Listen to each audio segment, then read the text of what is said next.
Hiji ni Meru TV.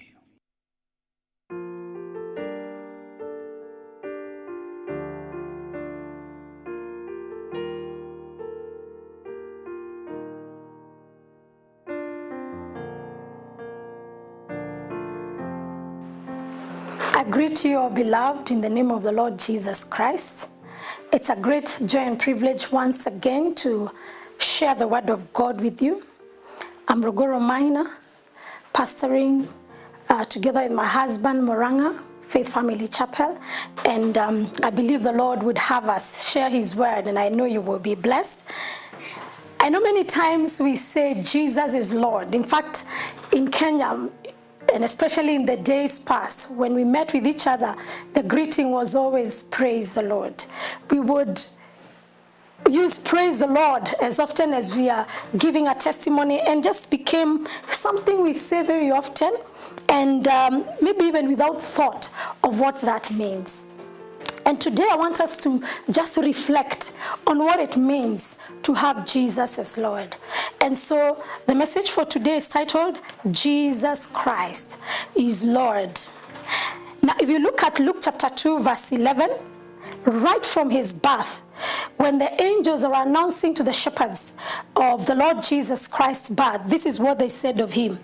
For there is born to you this day in the city of David a Savior who is Christ the Lord. For there is born to you a Savior who is Christ the Lord. So even at birth, we are introduced to Jesus Christ, not just as a little baby, as some of us would want to say, and even possibly sing, baby Jesus, baby Jesus. No, he is Savior and Lord. Luke 2:11 testifies to this. And we would want to say, and I want to just right at the beginning say, so Jesus Christ right now is not a little baby born in a manger. He is the one who died, rose up, and now is the glorified Christ who is Lord of all. Now, what really do we mean when we use the title Lord, or when we call Jesus Christ Lord? A Lord is really the one who possesses authority and power. Even when we talk of lords here on earth, it's people who are some level of influence or some certain power and authority. We also talk about him being one who is master and ruler of all. So when we talk of Jesus Christ as Lord, we are referring to him as ruler. We are saying you're a master, you're in charge. We are giving you the preeminence so that you can take charge and take control. Right at the time of salvation, when we get saved, we are saved by Jesus Christ. And once we are saved, he becomes to us not just Savior, but also Lord of our lives. If you would look with me, Romans 10:9-12. This is what the Bible says. If you will confess with your mouth that the Lord Jesus and believe in your heart that God has raised him from the dead, you will be saved. For with the heart one believes unto righteousness, and with the mouth confession is made unto salvation. It goes on to say in verse 11, whoever therefore believes in him will not be put to shame. And there is no partiality, whether Jew or Greek, for the same Lord over all is rich to all who call upon him.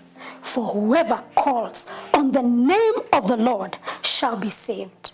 So when we are getting to say, oh, I am giving my life to Jesus Christ, we call on the name of the Lord. In other words, salvation is an invitation of the Lordship of Christ in our lives, rulership of Christ, an exercising of his authority in our lives and through our lives, because we must be people who allow his lordship so that now the authority he has given us can flow through us. So I would want to let us realize the weight of the word Lord, because it it's not just enough to say Jesus Christ is Lord. There's a lifestyle that proves that we have accepted him as Lord.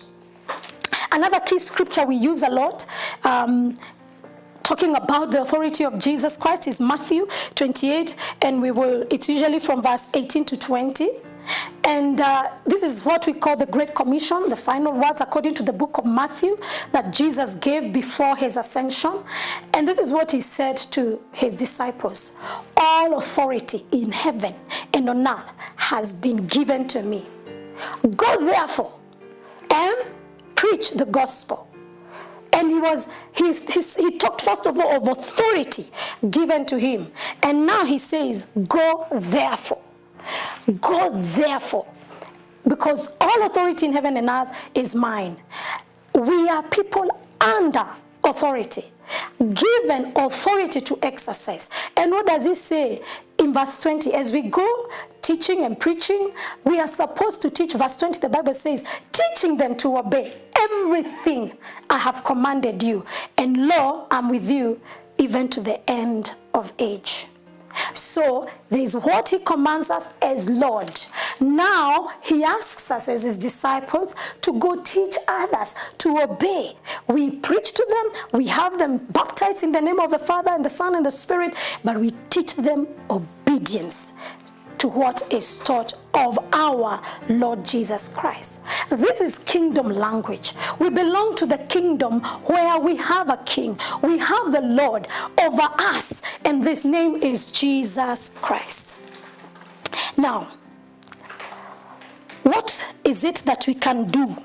And what evidence would we say is there in our lives to show that Jesus Christ is Lord of our lives? How can you and I honor Jesus Christ as Lord over our lives?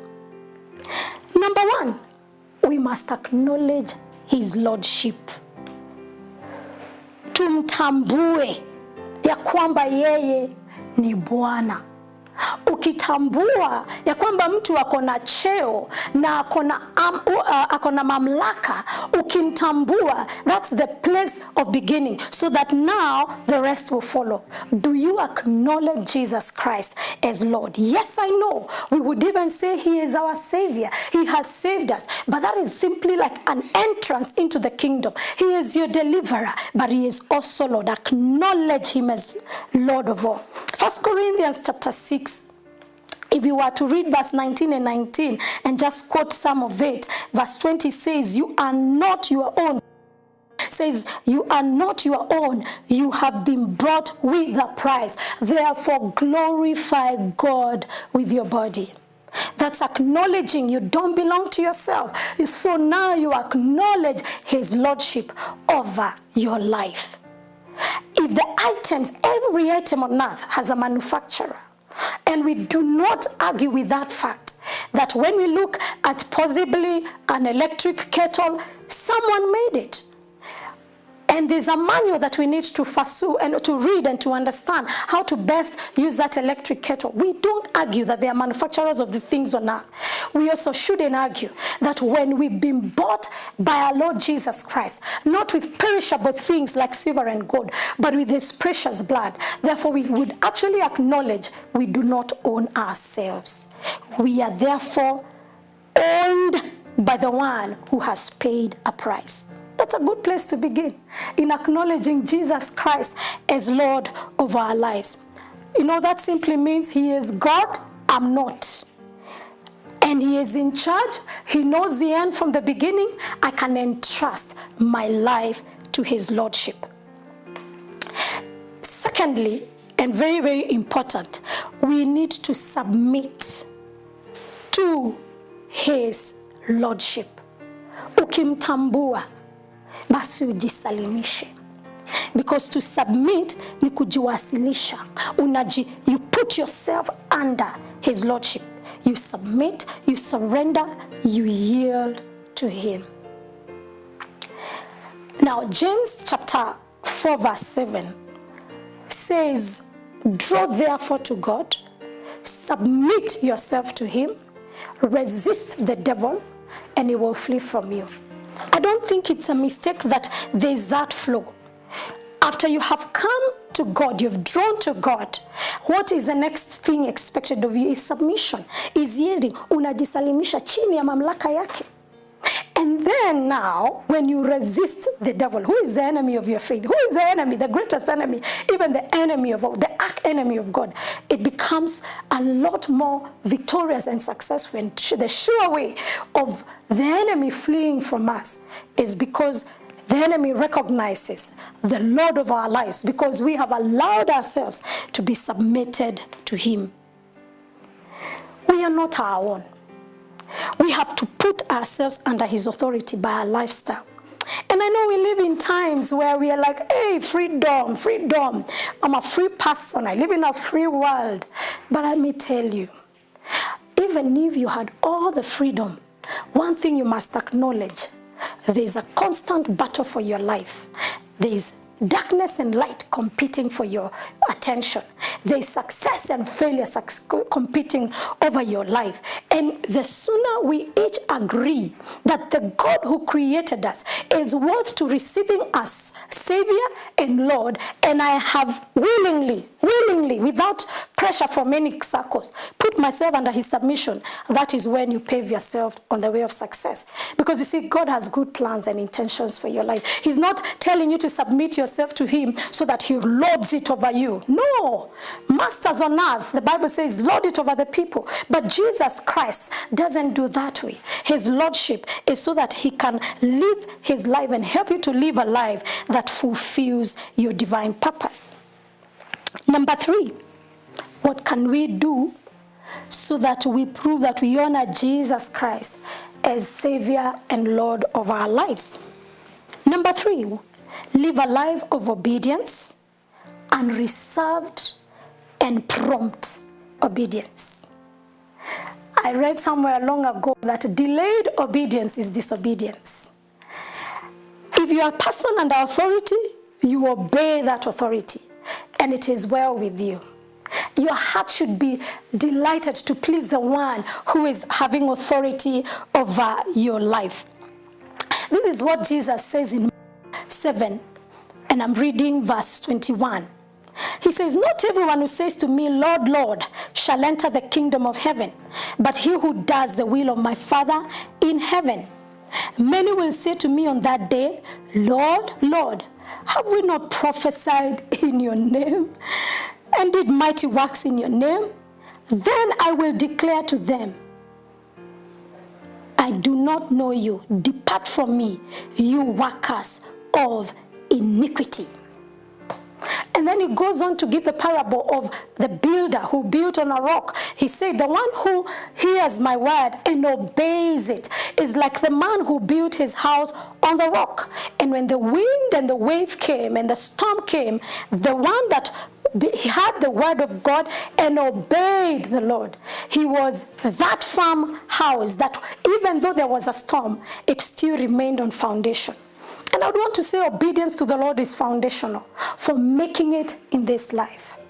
I pray to God that a generation of the people who do not argue with God's word, people who do not feel like they have to, prove the opposite side of what God has said, people who will not hit to the devil, who keep saying, did God really say? He said it in the Garden of Eden in Genesis 3, and I believe he will not stop saying that. He wants you to cast doubt on what God has said, whether it's in his word or through the promptings of the Holy Spirit inside of us. I pray that you be one person who will obey the Lord. In Luke 6, again, verse 46, this is what Jesus says. Why do you call me Lord, Lord, and do not do what I say? A good question from the Lord of all. Why would you call me by name, by words only, Lord, yet your actions do not prove that I'm Lord over your life? I pray to God that we will be these people who, when we are saying Jesus Christ is Lord, and when we are greeting one another, when we meet one another, Yesu ni Bwana, that really it's reflected in a lifestyle of obedience to him. Very key is yielding to the Holy Spirit. That's another powerful way of being enabled to honor God, to honor the Lord Jesus Christ as God of our lives, yielding to the Holy Spirit. You see, Jesus, when he was about to leave earth, he said, I'm not leaving you as orphans. I'm giving you a helper. And his name will be the Spirit of Truth.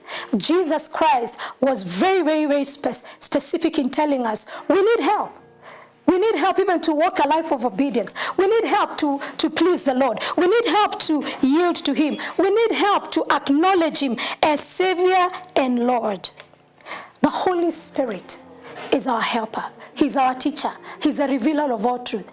And the best bit about it, he is, once we receive Jesus Christ as Savior and Lord, the Holy Spirit resides inside of us. He takes the seat of our spirit as we yield to him. And now, the beauty of that is, now God inside of us speaks to us, leads us, instructs us, restrains us. He is resident in us.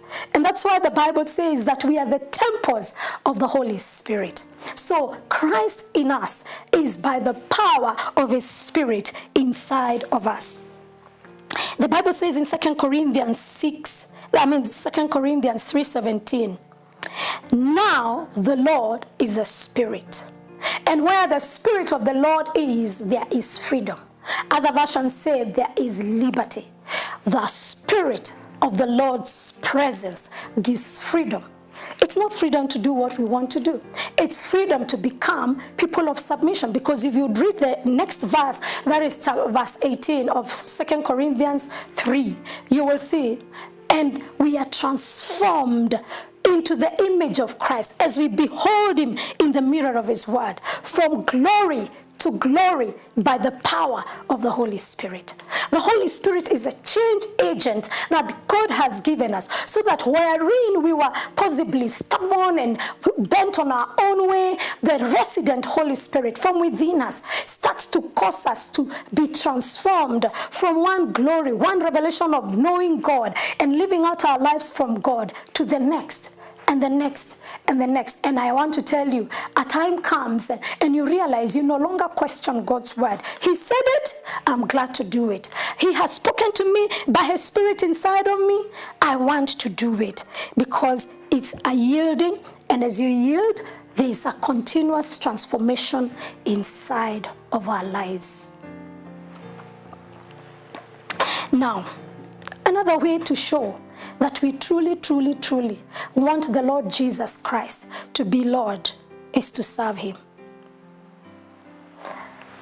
Service cannot be exempted from having to enjoy being under his lordship. The beautiful thing about it is, I see him call us in John 15. He calls us. He actually says, I no longer call you servants. I call you friends, because servants do not know what the master is doing. My desire is that you bear fruit, and much fruit. Service to God is bearing fruit. You see, this is not where we do it under duress. It's not service because we have no option. It's service as an overflow of his love in our hearts. Jesus Christ said when he was talking to his disciples in John chapter 14 verse 23, that if you love me, you will obey my commands. You will do what I say.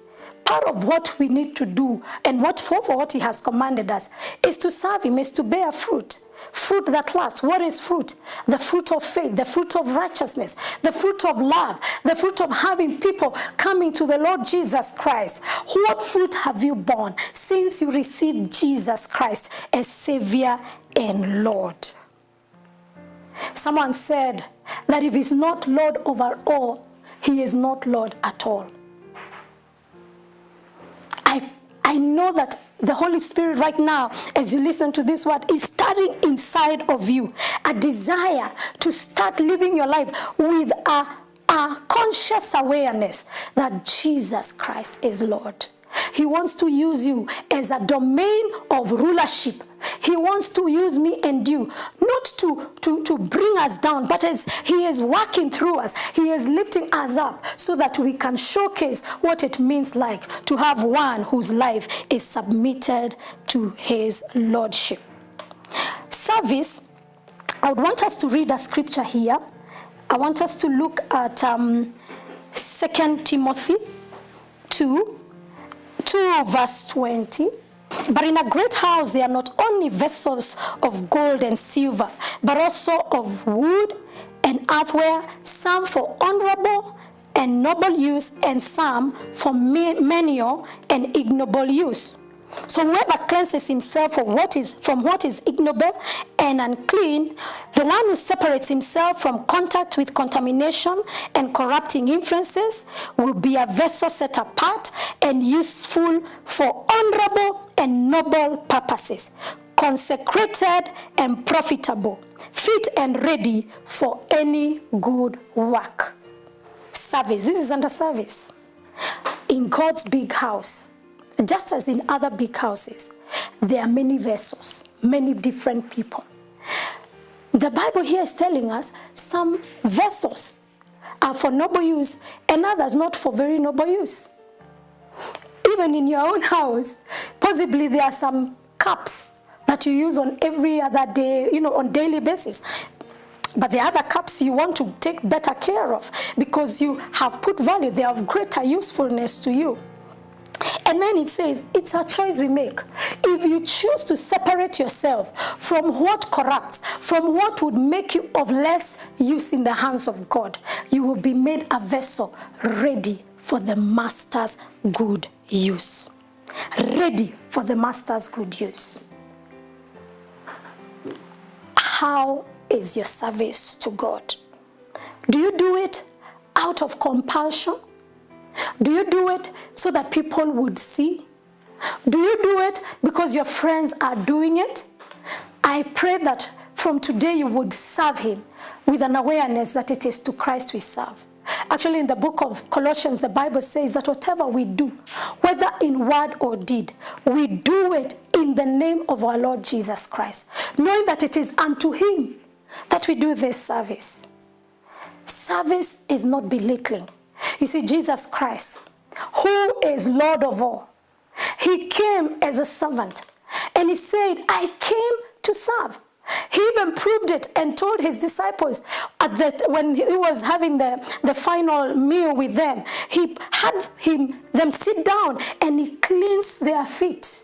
And he told them, I've done this so you can go and do likewise to those that you are serving and to those that I give to be under you.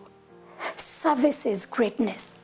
We talk of nowadays servant leadership. So serving the Lord isn't just for, just those people who, aren't in leadership everywhere. Even those in leadership are called to serve as our Lord Jesus Christ. He is not boss of our lives. He's not telling you, go do this, that, or I'll kick you. No, he's simply saying, do you love me? Serve me. Peter was told, do you truly, truly love me? Go feed my sheep. Do you truly, truly love me? Go take care of my lambs. So our love to the Lord Jesus Christ, flowing from our place of love, is service to him. We go and do what he wants us to do. I know that every one of us would desire to be a vessel that is of the master's good use. There is great usefulness for every one of us. 1 Corinthians chapter 12, if you read the whole chapter, it talks about the believers as a body of Christ. And that just as in the body every part counts, in the same way, every single one of us has a part to play. So none of us is exempt from releasing the gifts, the abilities, the time you have for the service of the Lord God. And the reward is with him. The reward is of God. He is the rewarder. He is the one who knows the motives with which we serve.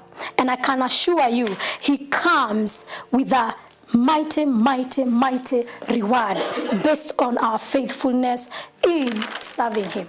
Philippians chapter 2 from verse 9. Therefore, because he stooped so low, I'm using the Amplified Version, God has highly exalted him and has freely bestowed on him the name that is above every name, that is Jesus, that at the mention of the name of Jesus, every knee should bow, every tongue confess, every knee should bow in heaven and on earth and under earth, and every tongue confess and acknowledge that Jesus Christ is Lord, to the glory of God the Father.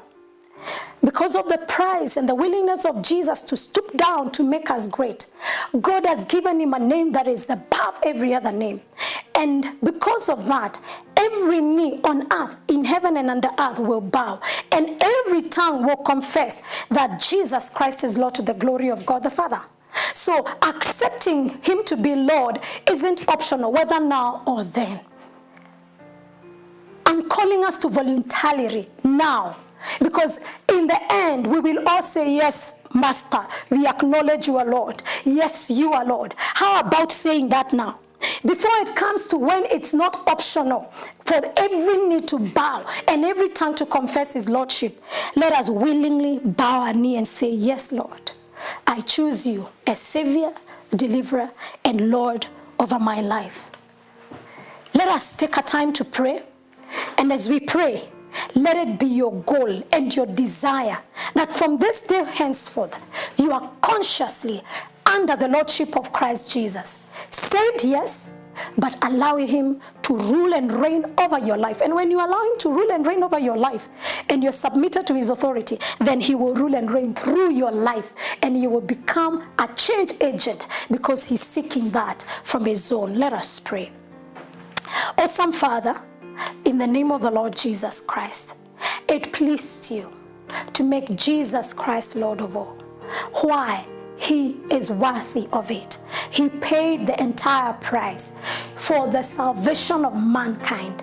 And we have just learned from scripture that when we believe in our hearts and we receive him, we become those who are children of God. And I pray that we will believe him, not just to say he is Savior, but we will acknowledge his Lordship of our lives, in our decision making, in our relationships, in our families, at our workplaces, that there's an enthroning of Jesus Christ as Lord. We cannot make him Lord. He is already Lord. But we are saying we are now surrendering to his Lordship over our lives. Lord Jesus, rule and reign in and through us, and let God's kingdom come, and let God's will be done in and through us, because we are submitted to your Lordship. We resist the enemy and he flees, because we are people under the highest authority, the authority of the Lord Jesus. And Holy Spirit, rule and reign in and through us, and let your Lordship and teach us and teach us to be